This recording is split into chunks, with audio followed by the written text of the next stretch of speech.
जिले के 4 तहसीलों में शुक्रवार को अग्निकांड ने जमकर तबाही मचाई। आग लगने से खेत में किसानों की 335 बीघा गेहूं की फसल जलकर राख हो गई।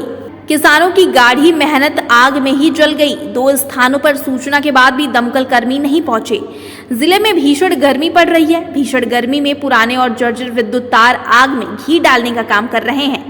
शुक्रवार को कैसरगंज तहसील में फखरपुर थाना क्षेत्र के दतौली गांव बिजली की लाइन में शॉर्ट सर्किट से गांव निवासी विनोद कुमार के गेहूं के खेत में आग लग गई।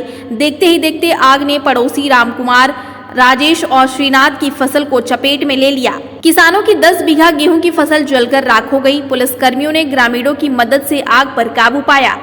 सूचना के बाद भी दमकल वाहन नहीं पहुंचा। रीसिया विकासखंड के ग्राम लौकी, रामपुरवा और महरू गांव में दोपहर में शॉर्ट सर्किट से किसानों के खेत में आग लग गई। तीनों गांव में खेत में दबाने के लिए लगी गेहूं की फसल जल गई। यहां 20 बीघा से अधिक फसल जल गई। महसी तहसील के बरुआ बेहड़ा गांव के किसानों के खेत में अज्ञात कारणों से आग लग गई, जिसमें 65 से अधिक किसानों की लगभग 300 बीघा गेहूं की फसल जल गई।